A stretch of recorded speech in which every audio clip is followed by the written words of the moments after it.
December 20, andito ako sa bahay namin. Nagpa-home service ako, pati si Bossing. Sayang, wala si Ate Hope. Eto. Kagabi nagpa-service ako ng nail extension. Biglang tumawag yung nanay daw nung nag-home service na si Erica. Yung anak daw nilalagnat, kaya hindi ako na nail extension.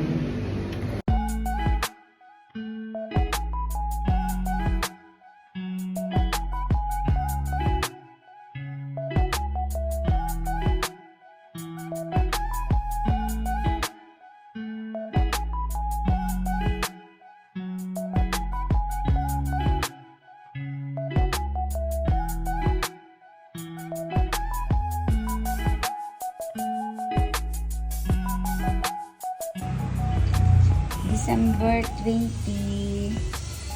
Eto, nagpa home service kami.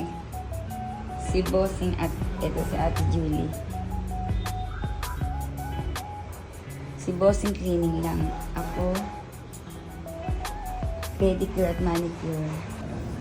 December 20, nagpa home service ako kay Ate Julie. Kailan ko ba siya